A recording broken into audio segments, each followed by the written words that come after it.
Good, good morning. Today I'll be reading from the sixth book in the Left Behind series. It is called Assassins, and I'll be reading chapter 4.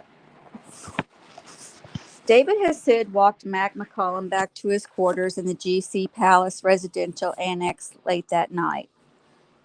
There are things I haven't told even Annie, he said. I knew you had something to tell me, kid. Otherwise, you'd be walking her back, wouldn't you? We're trying to not be seen together. I don't even know if her meeting's over. So what's up? Max said as they stood in the corridor outside his door. You know, I was on the Palace Anti-Bugging Installation Task Force. Yeah, how'd you wangle that appointment? Just kept telling Leon how important I thought it was to ensure total impregnability. I came in as a starry-eyed idealist, and they still see me that way. You know about the insulation? Mac nodded. Best in history and all that. Yeah, except it needs constant monitoring naturally. I volunteered for that and everybody was glad to let me have it, David said. I'm listening. So am I. What? I monitor the anti bugging devices in Carpathia and Fortunato's office. Go on. My job is to find out if anyone's trying to listen in. Well, I'm staying on top of it, and in the process I hear anything I want, anytime I want. Max shook his head. I wouldn't have minded not knowing that, man. David, you're sitting on a time bomb. Don't I know it? But it's untraceable. Guaranteed. In one way, it's simple. In another, it's a miracle of technology.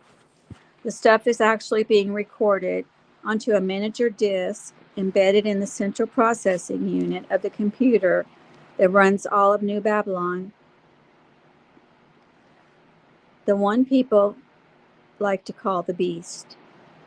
Because it contains so much information about every living soul. Yeah, but we both know the beast is no machine. Mac folded his arms and leaned against the wall. One thing I've learned in surveillance work is that you never want to have hard copies of anything. Anything can eventually fall into the wrong hands. I know, David said. Let me tell you how I've protected it. Mac looked around. You sure we're secure here? Hey, I'm in charge of that. What we're saying could wind up on my disk, but no one else will ever hear it. I won't hear it unless I choose to. If I do, it's all categorized by date and time and location, and the fidelity is unparalleled. Mac whistled through his teeth. Someone had to manufacture this for you. That's right. Someone you trust with your life. You're looking at him. So how'd you make sure no one ever finds it? I'm not guaranteeing that. I'm saying they will never be able to access a thing from it. The disk is slightly smaller than an inch in diameter, and because of supercompression digital technology, can hold nearly 10 years of spoken conversation if recorded 24 hours a day. Well, we don't need that much time, do we? Max shook his head. They've got to have checks and balances. They do, but they aren't going to find anything. What if they do? David shrugged. Say someone catches on to me and starts looking for my bugs. They find them, trace them to the CPU, tear the whole thing apart, and find the disk. It is so heavily encrypted that if they tried random number combinations at the rate of 10,000 digits a second around the clock for 1,000 years, they would have barely begun. You know, even a 15-digit number has trillions of combinations, but theoretically it could be deciphered. How would you like to try to match an encrypted number containing 300 million digits? Mac rubbed his eyes. I was born too early.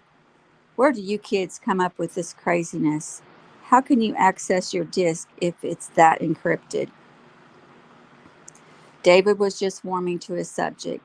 That's the beauty of it. I know the formula. I know what pi to the millionth digit has to do with it, and how the date and time to the current second have to be used as a multiplier, and how those figures float forward and backward depending on various random factors. The number that would unlock it now is different from the number a second from now, and it doesn't progress rationally. But let's say someone were to get far enough into my disk where the only step left was to match the encryption code, a miracle in itself. Even if they knew the number, only a lightning speed computer grinding away for more than a year could enter it. Has what you've heard been worth the work? It will be to the tribulation force, don't you think? But how can you transmit it to them without jeopardizing your security or theirs? David pressed his back to the wall and slid to sit on the floor. All that's encrypted, too, though certainly not to where it takes them forever to get into it. So far, we have been able to communicate by both phone and Carpathia's own cellular solar technology on hidden scrambled bands. Of course, he's constantly on to me to find ways to monitor all citizens. For their own good, no doubt.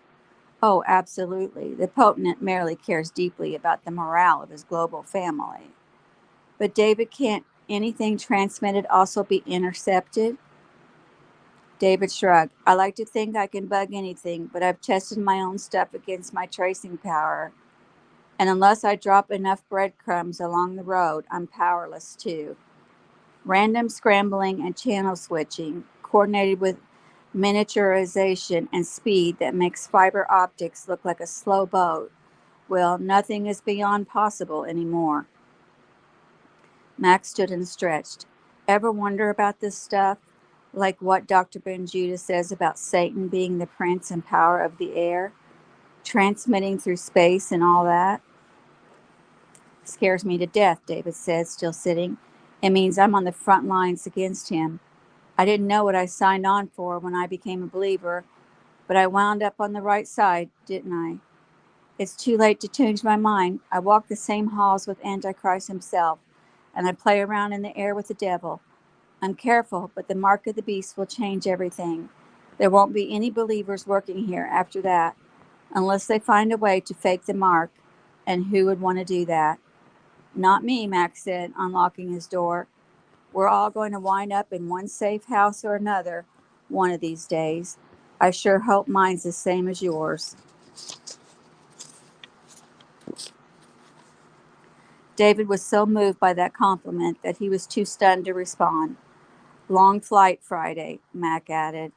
I've got to find out who's tagging along with Leon and whether I can get Abdullah in here in time to help. The tension of his role, exciting as it should have been for a young man, weighed on David, but he headed toward his own quarters with a lighter step. Floyd was quiet. The morphine must have done its work. Buck slowed as he drew within a mile of the safe house. He peered into the rearview mirror. He had not been followed. His phone startled him. Buck here, he said. You were going to keep me posted, Chloe said. Almost home. A few minutes. Is Floyd with you? Yeah, but he's not well. Hattie and I changed his bed and freshened the room. Good. I'm going to need help with him. Is he all right, Buck? Are you? I'll see you soon, hon. Buck, is everything all right? Please, Chloe, I'll see you in a minute. All right, she said, sounding displeased. He clicked the phone shut and dropped it in his pocket. He glanced at Leah. Is he going to last the night? I'm sorry, Buck, he's gone. Buck slammed on the brake, and they lurched forward as the Rover slid in the dirt. What? I'm sorry. Buck turned in his seat. Leah had covered Floyd's face again, but the sudden stop had pressed his body against the back of the front seat. Do you know who this man is? Buck said, his own desperate voice scarring him. I know. He was a good doctor and courageous. He risked his life to tell me where the GC took Chloe. Came here himself to help her escape. Stayed up for days with Hattie, saved her life, the miscarriage, delivered our son. Was never too big to pitch in with the hard work. I'm so sorry, Buck. Buck pulled the sheet from Floyd's face. In the darkness, he could barely make it out. He turned on the inside light and recoiled at the death mask. Floyd's teeth were barred, his eyes open, still filled with blood around the pupils. Oh, Doc, he said. Leah turned in her seat and rummaged in her bag for latex gloves. She carefully closed Floyd's eyes and mouth, massaging his cheeks and until he looked more asleep than dead. Help me with that shoulder, she said. Buck took one side and Leah the other, and they tugged at the body until Floyd looked more naturally reposed. Buck drove slowly, avoiding ruts and bumps. When he pulled up to the safe house, the curtain parted and he saw Chloe peer out. She was nursing Kenny. He drove around the side, but stopped short of the backyard. Give me a minute, he said. You don't mind staying here with him? Go, Leah said. Chloe held open the back door with one hand, Kenny now over her other shoulder. Who's with you? She said. I didn't see Floyd. Buck was spent. He leaned forward to peck Chloe on the cheek, then did the same to Kenny just as the baby burped. Can you put him down? He said. Buck, please, he said. I need to talk to everybody. The others were already waiting in the kitchen. Chloe went to put the baby down and quickly returned. Rayford sat at the table, and it was clear from his clothes he had spent hours working in the basement. Hattie sat on the table. Tyson, with a sad, knowing look, leaned against the refrigerator. Buck found it hard to speak, and Chloe came to him, wrapping an arm around his waist. We have another martyr, he said, and told the story, including that Leah was waiting in the car with Floyd's body. Tyson hung his head. God bless him, he said, his voice thick. Hattie looked stricken. He caught that from me. He died because of me. Chloe wrapped Buck in her arms and wept with him. Are any of us susceptible? Buck shook his head. We would have had symptoms by now. Floyd had symptoms but didn't tell us. Buck stole a glance at Rayford. They would all look to him. Tyson would pray, but Rayford would walk them through the decision on Leah, the burial, and everything. Yet Rayford had not moved. He sat without expression, forearms on the table. When Rayford's eyes met his, Buck sensed he was demanding to know what was expected. Where was Rayford's leader? Rayford the leader, their take charge guy. Oh, well, shouldn't leave Leah out there long, Buck said, and we're going to have to do something with the body. Rayford still stared at Buck. He would not hold his gaze. He could not hold his gaze. Had Buck done something wrong? Had he any choice other than to race off with Floyd to the hospital, then bring him back, Leah in tow? Daddy, Chloe said softly. What? Rayford said flatly, turned his eyes on her. We're wondering. What? He said. What? You're wondering what? We're supposed to do now? He stood, his chair sliding against the wall and rattling onto its side. Well, so am I. Buck had never before heard him raise his voice. So am I, Rayford railed. How much can we take? How much are we supposed to take? Rayford picked up his chair and slammed it upright so hard that it bounced. He kicked it against the wall again, and it flew back toward the table, chasing Hattie into Tyson's arms. Rayford, Tyson said quietly. The chair would not have hit Hattie. It hit the edge of the table and spun, coming to rest next to Rayford.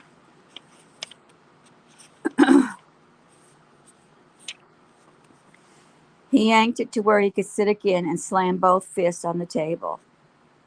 Tyson released Hattie, who was shaking. I think we should, he began, but Rayford cut him off. Forgive me, he said, clearly still fuming and seemingly unable to look anyone in the eye. Get Leah in here, and then let's get the body buried. Tyson, would you say a few? Of course. I suggest we make Leah comfortable, then have the burial. then spend more time with her. Rayford nodded. Forgive me, he said again. Buck backed the rover into the yard, then brought Leah in and introduced her to everyone. I'm sorry for your loss, she said. I didn't know Dr. Charles well, but we were about to pray, Tyson said. Then we'd like to get to know you. Certainly. When Tyson knelt on the hard floor, the others followed, except Hattie, who remained standing. God our Father, Tyson began, his voice weak and quavery. We confess we are beyond our strength to keep coming to you at terrible times like this, when we have lost one of our family. We do not want to accept it. We do not know how much more we can bear. All we can do is trust in your promise that we shall one day see our dear brother again in the land where sorrow shall be turned to singing and where there shall be no more tears. When the prayers were over, Buck moved toward the cellar stairs. Where are you going? Rayford said. To get shovels. Just bring one. It's a big job, Ray. Many hands. Just bring one, Buck. Now. Miss Rose, I want to be clear on this. Floyd died from the poison Carpathia used to try to kill Hattie. Is that right? That's my understanding. Straight answer, ma'am. Sir, I know only what Dr. Charles told me. I have no personal knowledge of how Hattie was poisoned, but it seems clear that Floyd was contaminated by her, yes. So Nikolai Carpathia is responsible for his death. Buck was impressed that Leah did not appear obligated to reply.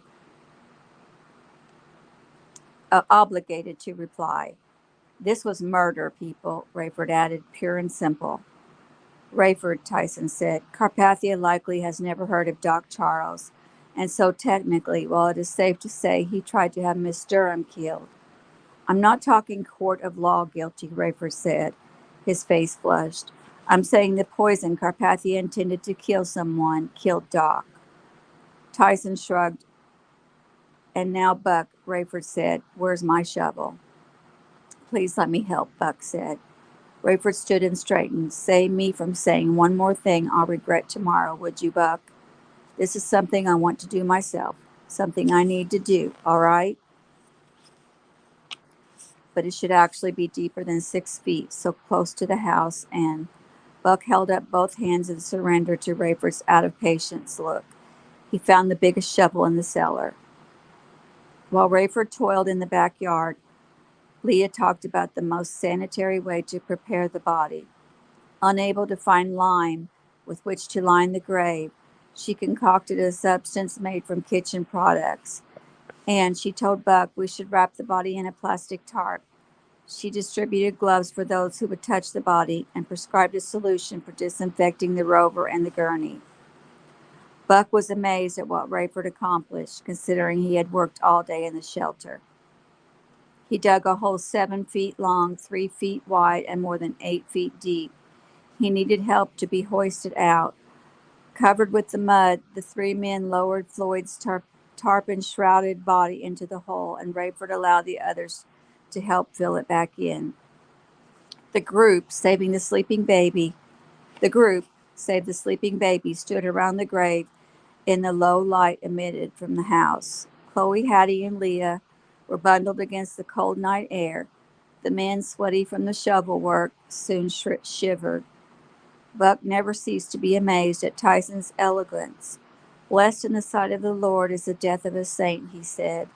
Floyd Charles was our brother, a beloved, earnest member of our family. Anyone who would like to say a word about him, please do so now, and I will pray. I knew him to be a gifted physician and a brave believer, Leah said. Buck said, every time I think of him, I'll think of our baby and of Chloe's health. Me too, Chloe said. So many memories in such a short time. Hattie stood shaking, and Buck noticed Rayford looking at her as if expecting her to say something. She glanced at him and then away, then shook her head. Nothing, Rayford said. You have nothing to say about the man who saved your life? Rayford, Tyson said. Of course I do, Hattie said, her voice pinched. I can't believe he died because of me. I don't know what to say. I hope he's gone to his reward. Let me tell you something else, Rayford said, his anger evidently unabated. Floyd, I Floyd loved you, Hattie. You treated him like dirt, but he loved you. I know, she said, a whine in her voice. I know you all love me in your own way. I'm telling you, he loved you, cared deeply for you, wanted to tell you. You mean you couldn't know that? He told me. I think he'd want you to know. Rayford, Tyson said, putting a hand on his shoulder. Anything else you would like to say about Floyd? This is a death that must be avenged, like Ken's and Amanda's and Bruce's. Vengeance is the Lord's, Tyson said. If only he would include me in that, Rayford said. Tyson looked hard at him. Be careful about wishing for things you don't really want, he said. Let me close in prayer. But Buck could not hear him.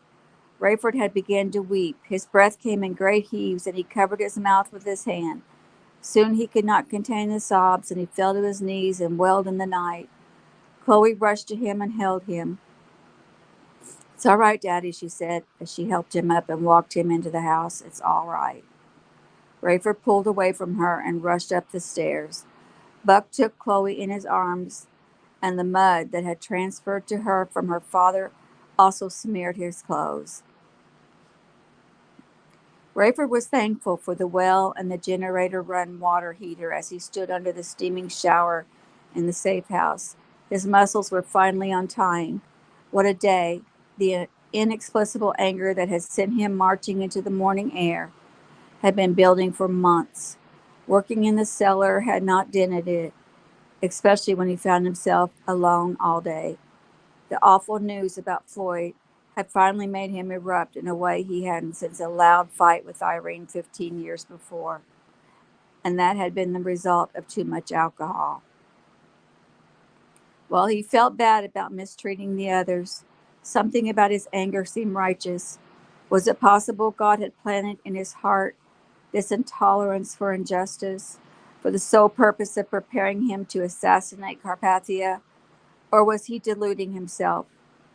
Rayford didn't want to think he was losing his mind. No one would understand a man like him trying to rationalize murder, even the murder of the Antichrist. Rayford turned the dial to as hot as he could bear it and hung his head beneath the spray. His prayers had become entreaties that God allow him to do the unthinkable. How much was a man supposed to endure? The loss of his wife and son were his fault. He could have gone to heaven with them had he been a man of faith and not pride. But losing Bruce, then Amanda, then Ken, and Doc, why should he be surprised? It was a numbers game now. Did he expect to be among the last standing at the glorious appearing? He certainly wouldn't be if he took a shot at Nikolai Carpathia, but he probably wouldn't survive either way. Might as well go out with guns blazing. Rayford stepped out of the shower and looked at himself in the steamed-up mirror, a towel draped over his shoulders. As the vapor dissipated and his face became clearer, he hardly recognized himself. Even a year ago, he had felt all right, and Amanda seemed impressed with his mature look. Now mature would be a compliment. He looked and felt older than his years. Everyone did now, of course, but Rayford believed he had aged more quickly than most. His face was lean and lined, his eyes baggy, his mouth turned down. He had never been much for ascribing depression to every blue period or downtime, but now he had to wonder, was he depressed, clinically depressed? That was the kind of thing he might have discussed with Floyd, and with the thought of his name came a stab in the gut. People around him were dying, and there would be no end to it until Jesus returned. That would be wonderful, but could he last? If he responded like this to someone he had known as briefly as Floyd, what would happen when, if he didn't want to think about it? Chloe, the baby, Buck, Tyson. This woman from the hospital, Leah, would she be worth talking to? Trying out a few ideas on a professional and virtual stranger seemed easier than raising the same things with anyone else in the house. In a peculiar way, Hattie knew him as well as the others, but she was still an outsider, even more than the newcomer was. He could never reveal his deepest thoughts to her. Of course, he wouldn't say anything about his Carpathia plot to Leah Rose either, but he might get some insight into his own mind. Maybe she had dealt with depressed people. He knew doctors who had. Rayford realized as he dried his hair that he recognized neither the man in the mirror nor the man inside anymore. The schemes playing at the edges of his minds were so far afield from the Rayford Still he thought he was that he could only imagine what Chloe would say, and she knew only the half of it. His new abruptness was hardly hidden from the rest of the Trip force. They had all forgiven each other countless times for pettiness, all except Tyson, of course. It seemed he never offended, never had to be forgiven. Some people had the ability to live with grace, despite untenable conditions. Tyson was one. But Rayford had stepped beyond selfish behavior in an enclosed environment. He had threatened the status quo, the way of life, difficult as it was, and he was supposed to be the leader. He knew he was in charge only in the manner of the manager of a baseball team. Tyson was the Babe Ruth, the one who won ball games. But still, Rayford had a vital role, a position of authority, a spiritual responsibility of headship, as an elder would in a church. Was he still worthy? Part of him was sure he was not. On the other hand, if he wasn't going bats, and if he really had been chosen of God to have a part in a centuries-old assassination plot, he was someone special after all. Rayford pulled on a huge robe and stepped out of the bathroom. So I'm either anointed or a megalomania. Great. Who's going to let me know? The old Rayford Steele fought to jar himself to his senses, while the rage-filled, righteously indignant, grieving, depressed, frustrated, caged member of the Tribulation Force continued to entertain thoughts of grandeur, or at least revenge. I'm a sick man, he told himself, and he heard voices downstairs praying. Mac McCollum moved steadily along on his daily jog as the sun rose orange over the radiant city of New Babylon. He couldn't get over the beauty and what a privilege it might have been to be there under other circumstances. Some of the art, first class, top drawer, all the cliches came to life when someone considered this gleaming new megapolis. But with his secret conversion, Mac had become a mole, subversive, part of the rebellion, a lifetime of military training, self-discipline, chain of command, all for one and one for all, thinking was now conflicted. Having reached the pinnacle as a career big plane pilot, he now used every trick and while he had ever learned to serve the cause of God.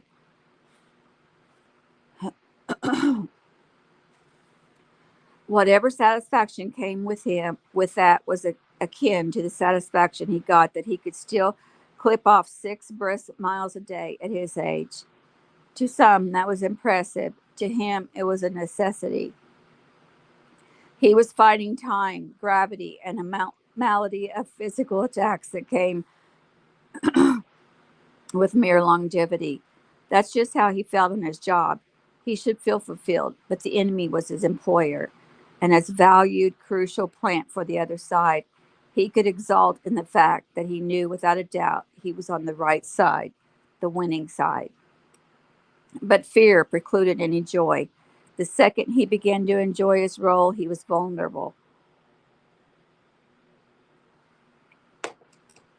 Living on the edge, knowing that the one slip that gave him away would be his last, took all the fun out of the job. A measure of satisfaction came with the knowledge that he was good at what he did, both overtly and surreptitiously. But to wonder constantly when the other shoe would drop, when you would be found out. That was no way to live. As the sun cleared the horizon and Mac felt the sweat on his weathered head and face, he knew that his exposure would likely be accomplished long before he was aware of it. That was the curse of it. Not only did he not know when or if he would be found out, but there was also one thing he was sure of. He would be the last to know. How long would Carpathia, Fortunato, any of them let him twist in the wind, still trying to ply his trade when they already knew the truth? Would they let him hang himself, implicate the comrades he loved and served, allow him to make a mess of the precarious safety he tried to protect? It was possible he had been exposed already. How could one know? The end of a traitor is like the end of a star. The result is always seen long after the event has taken place. He would just have to watch for the signs. Would something indicate to him that he should run, flee to the safe house, put out the SOS to the stateside tribulation force, or would he be dead by the time they knew he had been compromised? With a mile to go, he made the last curve, now with the sun at his back. His last encrypted message to Abdullah Smith had put the Jordanian right into Mac's own boat. Personnel will ask straight out about your loyalty to the cause, to the global community, to the potent. Remember, you are a frontline warrior. Tell them what they want to hear. Get yourself this job by whatever means you can. You will be in a position to help thwart the worst schemes of the evil one and see men and women come to Christ in spite of everything. If you wonder what to say, how to phrase it, just align yourself with me. Say without hesitation that you share Mac McCollum's views of the global community and are as wholly committed as he is to the policies and direction of the leadership. A truer word would never be spoken. I'm not saying it will be easy. The pay is exorbitant, as you know, but you will not enjoy 1 cent of it. The perquisites are like none you have ever dreamed of, but you will constantly feel in need of cleansing. Praise God that cleansing is there because we are under assignment from the Almighty. It's short-term work because Tyson Ben Judah is right. When the mark of the beast is required for buying or selling, you know it'll be a requirement for being on the payroll here. We'll go from senior members of the staff to international fugitives overnight. I need you, Abdullah. That's all I can say. You and Ray and I cooperated in the past. This won't be as fun, but there won't be a dull moment. I'll look forward to once again sharing the cockpit with a respected airman and a brother I can trust. All the best, Mac. Buck sat next to Chloe on the couch. Tyson sat nearby, as did Leah. Here she was, brand new in the house and already involved in a prayer meeting about their leader. Buck prayed hesitantly and not without guilt. Should they not have simply confronted Rayford? Wasn't this akin to spiritually talking behind his back? Surely Tyson would approach Rayford in due time. And that is the end of chapter 4. Next, we'll be reading chapter 5. And thank you for joining me. Have a wonderful day.